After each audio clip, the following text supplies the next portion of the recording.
Welcome to my channel.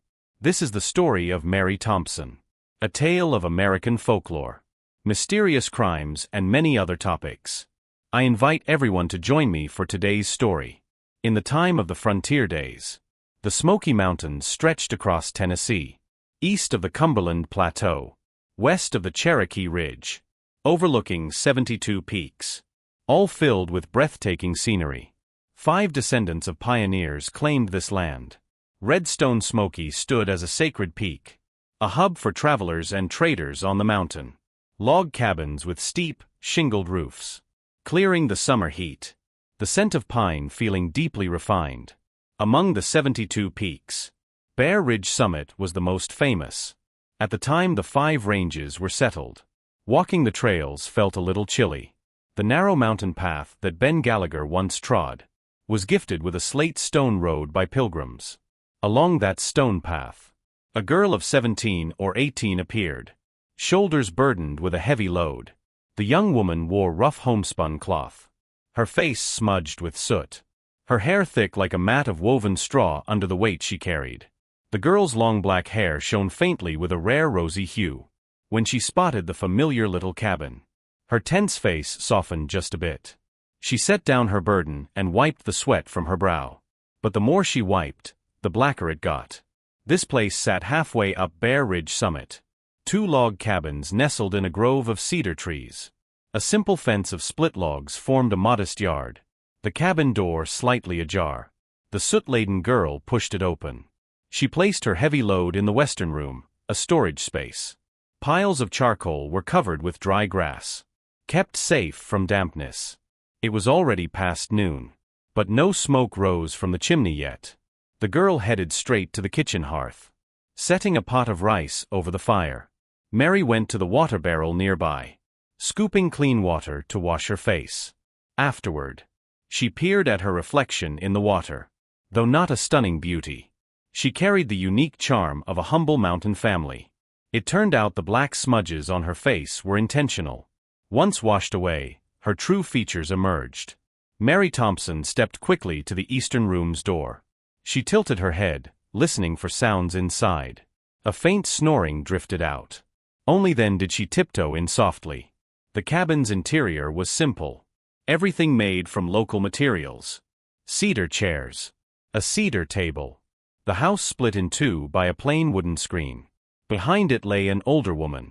The screen obscured her figure, making it hard to see clearly. Though the cabin had been patched up earlier in the year, it was old, after all. Even with Mary's careful steps, the floorboards creaked beneath her. The older woman stirred awake. In a weak voice she said, "Maggie, you're back." The girl, named Maggie, hurried forward. She crouched by the bed like a child caught misbehaving, her face full of guilt. "Ma, are you feeling better? It's all my fault for waking you." The older woman sat up. Her lips were pale, her eyes cloudy, as if worn by long illness. What was once jet-black hair had turned gray and white. Though her face bore the marks of sickness, it didn't hide the beauty she once had. You could tell. In her youth, she'd been a striking woman. "Silly child, how could I blame you?" she said. "Look at that dirt on your forehead. Did you sneak off to sell charcoal again?" Maggie blushed at her words, lowering her head without a sound, too timid to admit her mistake. She neither cried nor argued, just stayed silent. The older woman sighed deeply, counting the days. "Your uncle should be sending food soon. A girl like you showing up in public. It's not proper. Take my advice. Every time your uncle sends supplies, it's never enough for a month. If you didn't go out selling charcoal, we'd have starved long ago." She spoke carefully, adding, "He's still your uncle, after all, my own brother. How could the younger generation dare speak ill of their elders? What did I always teach you? For this, you'll skip supper tonight. Go copy some verses from the Bible instead."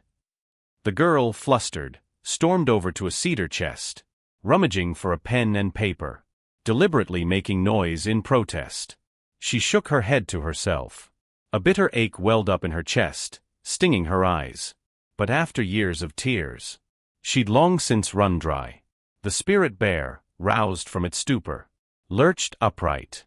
Maggie, too weak to scream, muttered, "You just fell from a cliff that high. Surviving's a miracle. Now you won't rest? Trying to get yourself killed again." The bear cocked its head, its big, bell-like eyes studying her with confusion.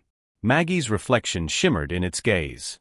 It shook its head, snorting water from its snout, then squatted in front of her, a curious cub sizing her up. Seeing this mountain king so docile, Maggie's heart lifted. She noticed the gashes crisscrossing its body, not just from the fall, but claw marks, deep and raw, like it had tangled with its own kind. "Did you fight off some other bears and end up tumbling down that waterfall?" she ventured. The spirit bear seemed to catch her drift. It thumped its chest in a huff, letting out a low growl, venting its frustration. But then it turned away, shoulders slumping in defeat. Maggie had guessed right. This bear was the oldest bull in these hills, a grizzled patriarch. Not long ago, a rogue newcomer had stormed its territory, a fierce young male that ambushed it by the riverbank. The fight dragged them into the current, and the intruder tried to drown the old king. Over time, the challenger had cut off the clan's water trails. As the alpha, the spirit bear had faced it head-on that day, a brutal clash by the river's shallows. Few folks ventured this deep, so the two bulls tore into each other without mercy.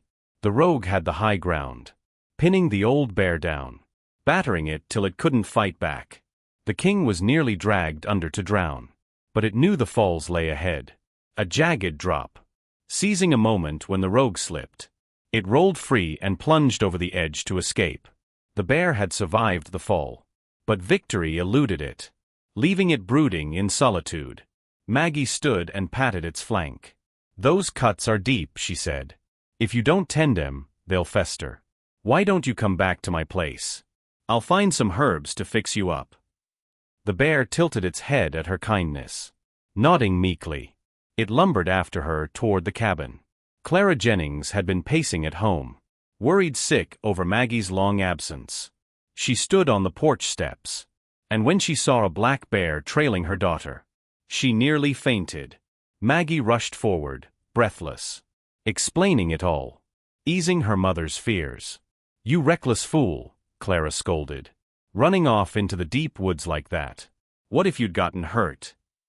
The bear, sensing Clara's alarm at its arrival, didn't cross into the yard, just flopped down outside the fence. Clara blinked in surprise. She hadn't expected this hulking beast to be so tame. They say long sickness turns you into a healer. The cabin had a stash of wild remedies.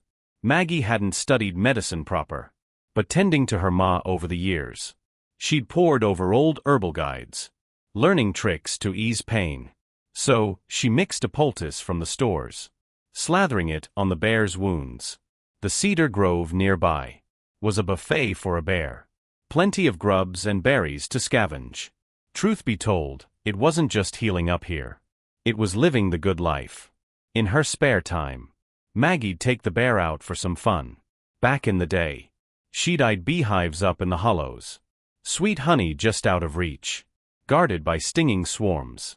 But with the bear around, they turned into a team, wandering the ridges together. They'd raid hives for honey, the bear shrugging off stings, Maggie scooping the leftovers into cedar tubes, to sell in town for a few bucks. Day by day, the bear's presence filled Maggie's heart, washing away her old self-pity. She kept busy from dawn to dusk. Mornings digging honey with the bear, afternoons chasing gray rabbits through the brush, nights helping it sniff out raccoon dens. Before long, 10 days had rolled around again. Samuel Wright showed up with supplies. This time, he carried an air of purpose. Maggie stepped out of the cabin first. Clara called from inside, "Put the food in the kitchen and go." As he left, he cast a sharp glance back at the house, a cold smirk tugging at his lips. He'd figured it out. The real story of Clara and Maggie Jennings. That day Maggie had bolted from him, Samuel trudged home in a sour mood. He overheard Charles and the mistress squabbling. Turns out, Charles had grilled the family's hired man, About the supplies sent up the mountain. The man knew they'd been skimping, shorting the weight every time. But he didn't dare squeal. Charles caught the lie in a heartbeat. He demanded the ledger. And one glance showed the shortfall plain as day.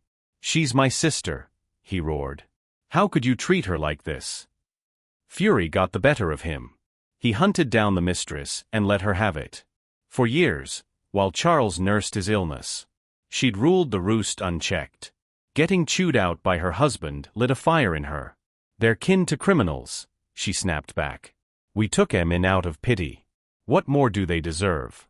So what if I trimmed the rations a bit? You're blowing this out of proportion.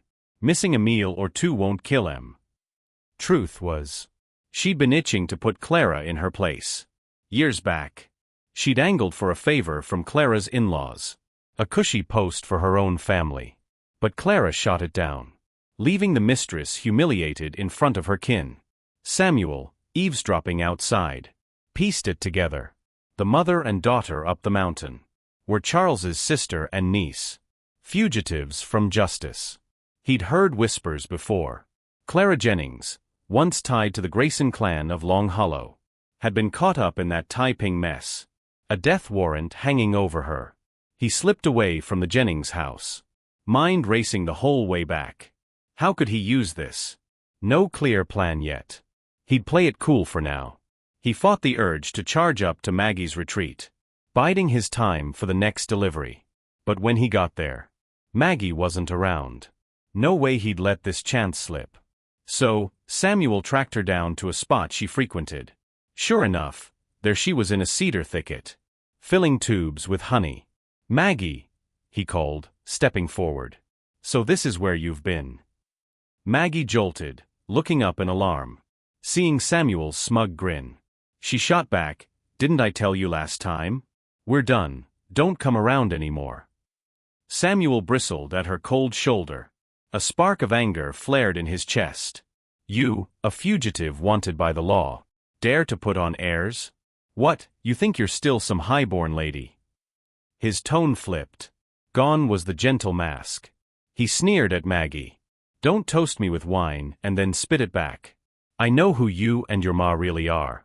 Follow me, or I'll march straight to the county and turn you in." "How do you know that?" Maggie's voice trembled with dread. "Tell me the truth. I'm Charles Jennings's son-in-law. You oughta call me cousin. Since we're family, I won't hide it. Agree to be my wife. And after Charles kicks the bucket, I'll forge you a new name. Make you my lawful bride. How's that? No more hiding in these hills. You'll live rich and easy." "You filthy snake." Maggie spat, rage boiling over. "Uncle Charles must have been blind to pick you for a son-in-law." She lunged forward, landing a hard slap across Samuel's face, a red handprint blooming on his pretty cheek. His face twisted in fury. He shoved Maggie down, pinning her with intent. She thrashed, screaming for help, when a roar split the air from the woods. A black blur charged in, snapping cedar saplings like twigs. It was the bear, out gathering honey. It had heard her cries and come running. Behind it trailed a swarm of bees, furious from their wrecked hive, buzzing like a black cloud. Samuel froze at the sound. Spotting the red-eyed bear, he shoved Maggie aside and bolted, fear driving his legs. The bear slid in front, shielding Maggie under its bulk. The bees stung its stone-tough hide. No harm done. Samuel, panicked, tripped and fell, right as the swarm caught up. His screams echoed through the hills as the bees descended. Maggie, spared by the bear's cover, cheated death. Panting, she realized. Samuel's sweet words had all been a lie. She cursed her own blindness.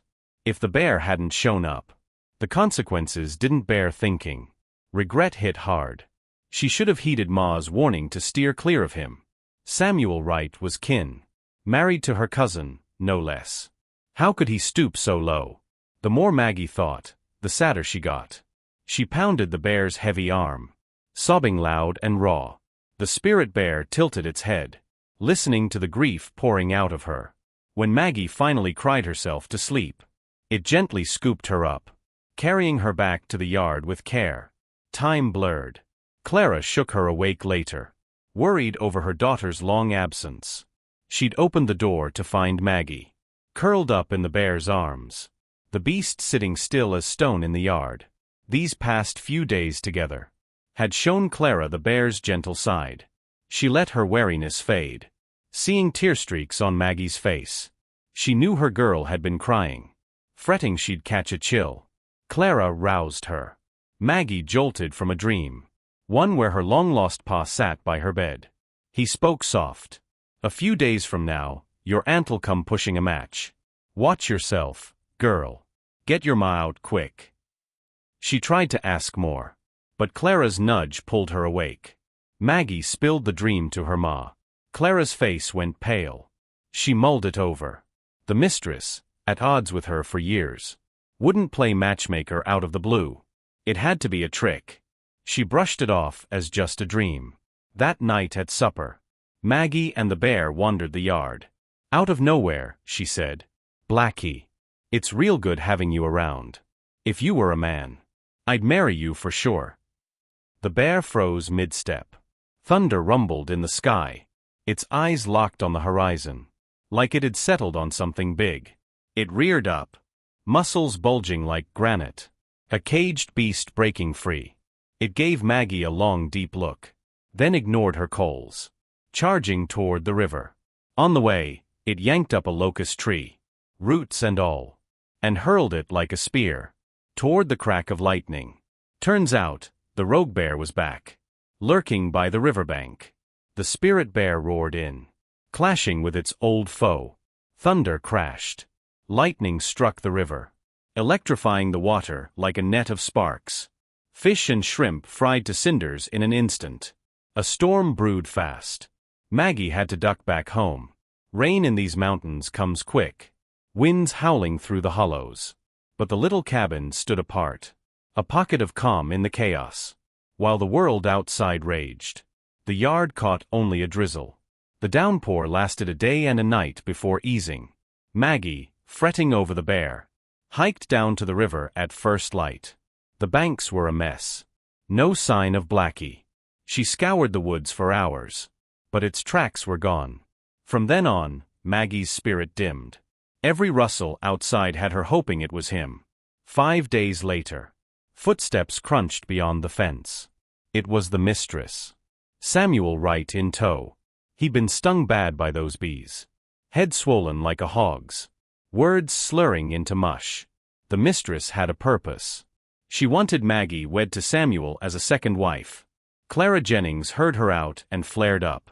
No matter how the mistress spun it, sweet talk or threats, Clara wouldn't budge.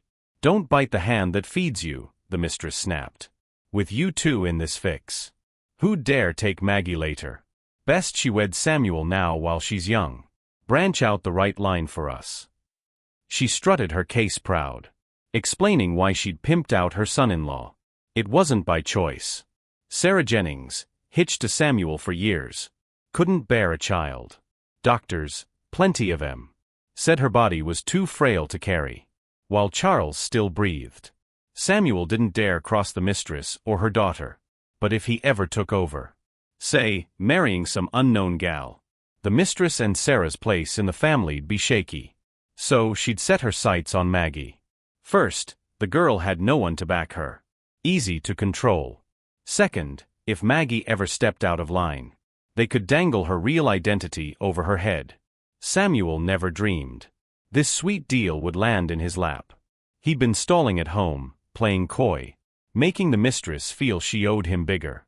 She'd stop at nothing to shove Maggie through his door, using her fugitive status as leverage, leaving Clara and Maggie in despair. Right then, a clap rang out from beyond the yard. A tall, handsome young man strode in. "Well, ain't this a fine show?" he grinned. "Be a shame if no one was here to watch." His smile was warm as a spring breeze. Samuel, tongue-tied, mumbled, "Who are you, barging into folks' homes?" "I'm Maggie's fiancé," the stranger shot back. "Why wouldn't I walk through that door? You though, threatening my girl to be your side piece in broad daylight? Where's your shame?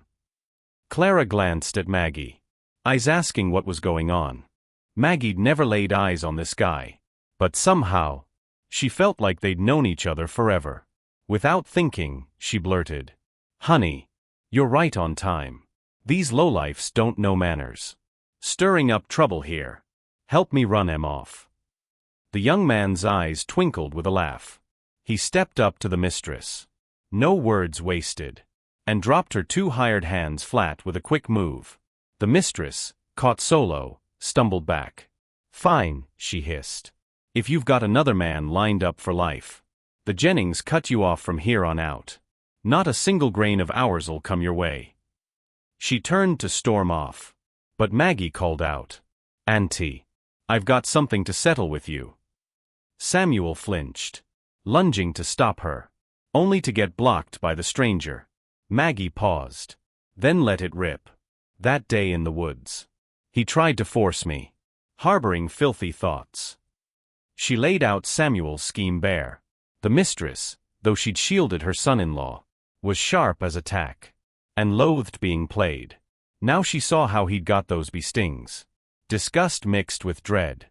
She'd hoped for a trusty son-in-law to lean on in old age. Not this two-faced rat. How could she rest easy with him now? She glared at Samuel, bitter as gall. Then marched out of the yard. Samuel scrambled after her, begging forgiveness. After that mess, the mistress lost all faith in him. Years later, she found an excuse. To divorce him from Sarah fair and square. Word was, Samuel ran into a bear on his way back east. Slapped dead with one swipe. But that's a tale for later. Back in the yard. Only the young man remained. Maggie stepped up, kneeling in thanks. "This little lady's grateful you stepped in to save us. What's your name, sir?"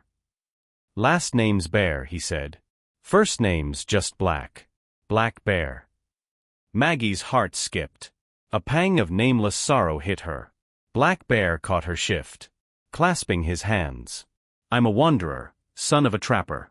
Passing through. Mind if I crash here?" He just bailed out the mother and daughter. Clara nodded quick. Cooking up a meal herself. Over supper, the three hit it off. Maggie felt a strange peace. As long as Black Bear was near, safety wrapped around her like a quilt. A bold thought struck her.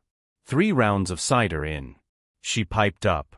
"Mr. Bear, you called me your fiancé earlier. You serious about marrying me?" Black Bear's eyes shone clear. Softly, he said, "I am." Their shadows stretched together on the floor. A month later, Maggie and Black Bear tied the knot. Husband and wife. On their wedding night, Black Bear shed his shirt. A scar ran across his chest. Maggie's breath caught. Stunned by the sight, she whispered, "Blackie." Black Bear answered without thinking, "Right here." Their eyes locked. A flash of panic crossed his. Maggie stepped close, wrapping her arms around him. "Whoever you are, you're my husband, Black Bear." She'd seen through him. He was that spirit bear from the river. That day, he'd sensed the rogue lurking downstream. Lightning splitting the sky. No blade of grass left standing. He'd charged in first, killing the foe to shield Maggie from the storm. In that fight, thunderbolts rained down, frying the rogue clean. Even its life core, a glinting spark, got swallowed by the spirit bear. He blacked out after, waking to find that spark had turned him human. He'd tracked Maggie down, arriving just as the mistress showed up. He'd hidden it well, but that chest scar gave him away. When she called Blackie, habit kicked in. He'd answered as a man. A year later, Charles passed from his ailment. Soon after, a son came along.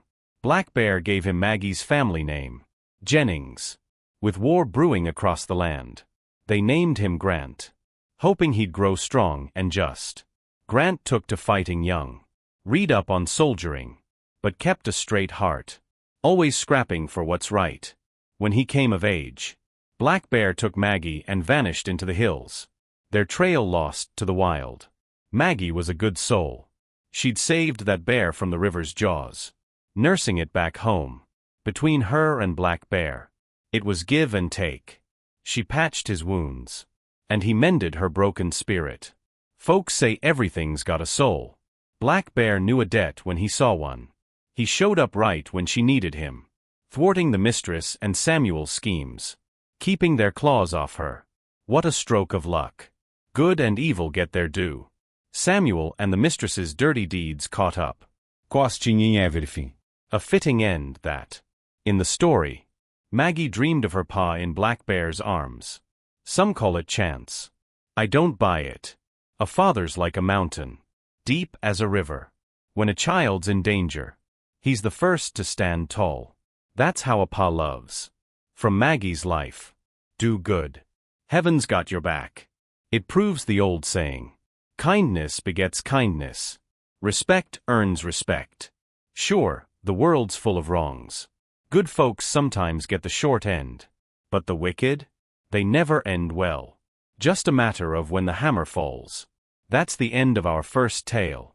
Hop on over to the next story's title card. The Man Who Freed the Mother Rat. My pa was gravely ill. A rat came to me in a dream. Quick, use a locust branch to whip that old cow. Tom Sawyer, ironic name, huh? Was an orphan from the start. At 9, he caught a fever out in the sticks. Lucky for him, old man Jed picked him up, brought him home, and saved his hide. Speaking of old man Jed, he was a rough luck case himself. Wife passed early. Never left him a son or daughter to call his own. Just him and one companion in that rundown shack. An old, sway-backed cow with a chipped horn. After Jed took him in. 2 drifters. One old, one young. Stuck together from then on. Even his name came from the old man. Tom Sawyer. Hoping the kid'd have a smoother ride than the book character. Through life's ups and downs. Years rolled by. Folks in the villag'd spot him. An old-timer, a scrappy kid. And that limping cow. Working the field side by side. Heading home together after. Life was lean. But they got by with a quiet kind of joy. Tom noticed early on how Jed babied that old cow. Feeding it, brushing it down. All by his own hand. He'd rather wear himself out than let the beast lift an extra hoof. At first, Tom didn't get it. Then one day, Jed told him the story. That cow saved my life once. It's my savior. Long as I'm breathing, I'll treat it right.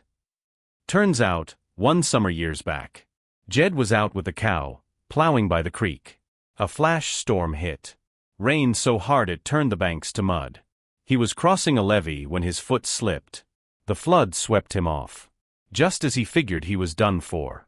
That cow, Lord knows how, waded into the torrent.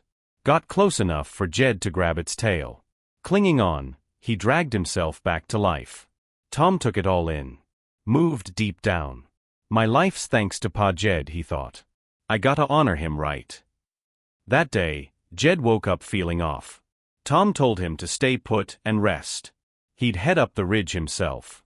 Chop firewood, pick some herbs. By noon, Tom pulled out his lunch. A chunk of cornbread and a canteen. And sat on a stump to catch his breath. He bit into the dry bread. Reaching for the water he'd set down. That's when he saw it. A little gray rat. Staring him dead in the eye from a few feet off. Tom let out a shout to shoo it. But the critter didn't budge. Instead, it squeaked back at him twice. What's this? Tom chuckled. Rats in these hills got no fear of folks now. He watched it. The rat kept eyeballing him. Chirping now and then. You hungry for my cornbread? Tom broke off a crumb and tossed it over. The rat didn't flinch. Didn't go for it either. It just got antsier. Pacing and squeaking louder. Something was up. Tom stood. And the rat darted a few steps off. Then stopped, looking back. Like it was checking if he'd follow. Curiosity piqued. Tom trailed the little pest. Half expecting a wild goose chase down the slope. It led him to a tangle of roots. And there, caught in an old snare, was a bigger rat, thrashing to get free. It clicked then. The little one wanted him to save its ma. Tom knelt. Unhooked the trap. and the mother rat bolted to her kit. They gave him one last glance before scampering off into the brush. Old man Jed's body kept weakening. At first, he thought it was just a cold snap. But in a few days, he was bedridden. Couldn't even stand. Tom panicked. Called in a handful of docs from town. They scribbled prescriptions. But nothing worked. One Sawbones shook his head after a look. Jed's not long for this world, son. Might want to start digging. Tom wouldn't hear it. No way his pa was past saving. These small-town quacks just weren't good enough. He'd ride to the county seat. Fetch a real doctor from the big pharmacy. But money was tight. Between Jed's meds and checkups, their savings were scraped thin. Tom knew a trip to town meant a heap of cash he didn't have. That night, after tending Jed till he slept, Tom slipped out to the barn. He spilled it all to the old cow. How Jed was fading. How he had no fix but to sell her. To pay for a cure. He even dropped to his knees, bowing to the beast like it'd understand. Come morning, Tom hitched up the cow, ready to haul her to market. But no matter how he tugged, she wouldn't budge from the stall, rooted like a rock. Half an hour of coaxing later, Toms patience freit. He grabbed a locust switch nearby, gave her a light swat, not meaning to hurt, just to get her moving. But the cow let out a bellow, a raw, pained cry. Toms Hart sank. He couldn't bear it. 1. He didn't want Jed hearing. That cow meant the world to him. He'd rather die than see her suffer. 2. That moan cut Tom deep. She sounded like she was hurting bad. He flung the switch aside in disgust, rushing back to check on Jed. That night, Jed slipped into a haze. Tom stayed by his side, holding his hand. Worn out, he dozed off, drifting into a muddled dream. Two rats, one big, one small, appeared before him. The big one spoke. Tom, wake up. Quick, grab a locust branch. And give that old cow 81 licks. It'll save your pa. Go. It shoved a stick into his hand. A prickly nudge jolted Tom awake. He blinked. It had been a dream. But a real locust branch lay in his grip. No time to duped. He bolted to the barn, switch in hand, and laid into the cow. Each whack drew a groan. Tom grit his teeth. Counting to 81. He stopped. Ready to turn back. And the cow crumplet. Breath gone. Tom stared, stunned. He hadn't hit that hard. How Cheddy? Tom, you up in the middle of the night. Messing in the barn for what? Jed's voice croaked from the house. Weak, but alive. Tom forgot the cow. Raced inside. 2 steps at a time. Jed was up. Color back in his face. Sickness lifted like a fog. It's a miracle, Jed rasped, telling Tom how it went. I felt awful. Couldn't speak it. Then tonight, my body got light. Like I was floating off. Is a very strange place. A big gate. Folks filing through. I followed. Then I heard the cow bawling. It pulled him back. Bit by bit. Till he woke up. He grinned.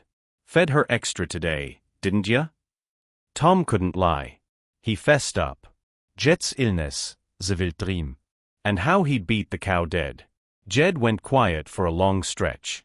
Then sighed. She's free now. No more suffering. Next life. Shall and some wäre good. Come dawn. They buried the cow together. Her grave just past the gate.